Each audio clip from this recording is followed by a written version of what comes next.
This Jimmy Butler situation continues to unravel by the day, and now it seems like Butler is doing everything in his power to force his way not only out of Miami, but to the Phoenix Suns. I'm here to break down all of the new information on this episode of Heat Digest, but first, before we get to the news, remember, if you're a part of the 85% of the people currently watching this video not currently subscribed to the channel, and you want to stay up to date on everything Miami Heat, go ahead and scroll down and click the subscribe button. Help us get to our goal of 2,000 subscribers. We do appreciate all the love and support, so thank you guys so very much. But now let's get to it and break down the news and information that we have surrounding Jimmy Butler and him forcing his way to the Phoenix Suns. Now, this is not something relatively new in the sense of the idea in general, with Jimmy Butler wanting to land in Phoenix and really Phoenix being the best available option for a possible trade scenario with the Miami Heat. Now, what am I talking about? Well, the Bradley Beal experiment in Phoenix has not really worked up to this point, and as of recently,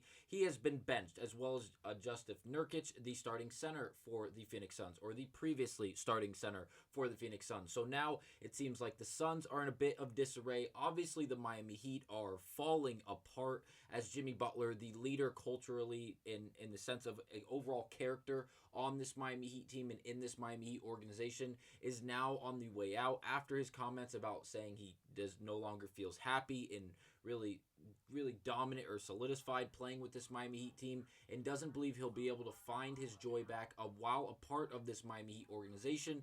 The Heat are looking to trade him. They are listening to offers in trade packages for Jimmy Butler, and with that being said, and with all the known details that we have up to this point, it seems like teams surrounding the NBA that could possibly be in the market for Jimmy Butler are lowballing the Miami Heat. They are offering the Miami Heat the bare minimum, trying to buy as low as humanly possible in a situation where they believe the Miami Heat have their backs against the wall and are in a position where they have to move Jimmy Butler before the NBA trade deadline because, well, in a scenario, in one vision, they do have to move him before the NBA trade deadline, because if they don't and they do make it past the trade deadline, he would have to stay a part of this Miami Heat organization until the end of the year, where we would get to the offseason, where Jimmy Butler, as we all know, would then decline his player option and really opt out of this contract in that third and final year, a part of the Miami Heat organization,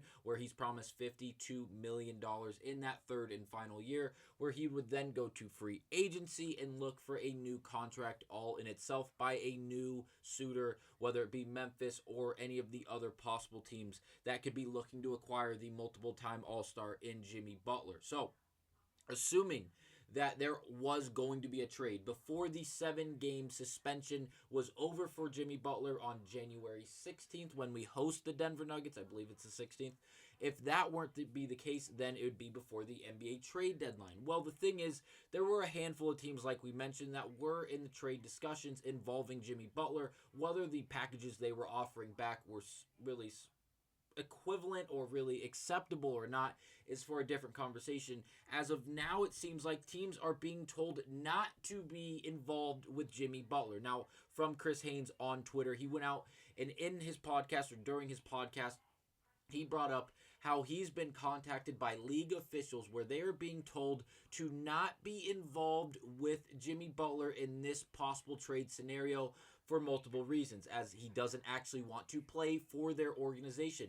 He only wants to play for the Phoenix Suns if he can land there. He also does not want to be a part of anything really outside of Phoenix. It seems like he is set on playing with an old friend in Kevin Durant, and right now that seems like that is the number one thing on Butler's agenda, an attempt to really get out of Miami and really land somewhere he wants to be, somewhere he feels like he has a chance to win an NBA championship, as well as really just fit in and be a dominant force on a team that really does need a bit of help. So again, Haynes did post that today.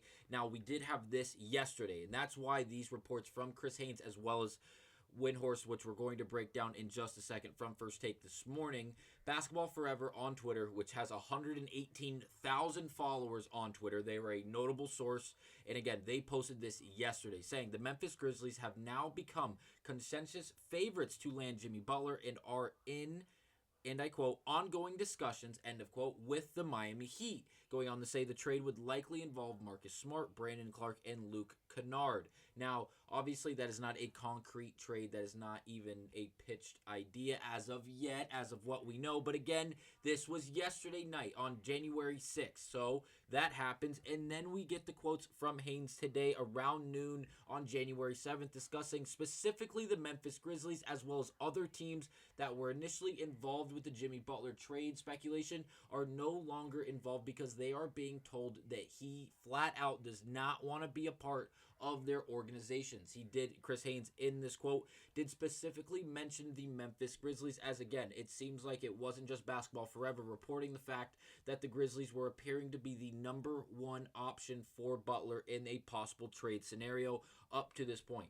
Now, the second piece of information we're going to cite is from Brian Windhorst, the one and only, as he's one of the top, really, insiders in the game after Woj's departure.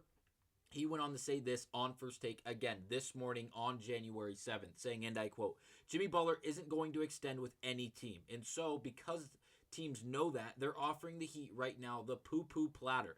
There's only one team that is ready to pay Jimmy Butler exactly what he wants, and that's the Phoenix Suns. So again, that's the end of the quote from Brian Windhorst, and it's really just reiterating what we already know and what we just broke down. These teams that were involved are no longer going to be involved because teams are, well, not teams, but someone is contacting them, whether it be Bernie Lee, the agent and really the representative for Jimmy Butler behind closed doors when it comes to contract negotiations and really all transactional moves in the NBA for Butler.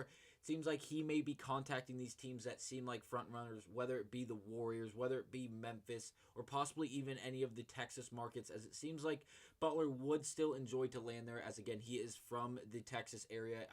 It'd be hard to believe that he wouldn't want to go back home for any reason or another. That is obviously the Rockets, the Mavericks, and the Spurs have all been linked to Butler either as of late or through the years prior during last offseason and during the last season, if you will, in Butler trade scenarios and speculation that we've broken down on this channel. So again, the Miami Heat are in a flat out free fall, and it sucks to say, but now we have dropped all the way down to the 9th seed. We have lost 2 games in a row, including a horrific loss to the Utah Jazz where we just flat out got dismantled and lost by 30 plus, and then we lost last night to the Sacramento Kings in 2 overtimes after a very, very competitive back and forth game after the Miami Heat were unfortunately blew a lead late in that game, resulting in the Kings to battle back, push it the overtime not once but twice, where they would end up winning the ball game. Unfortunately for the Heat,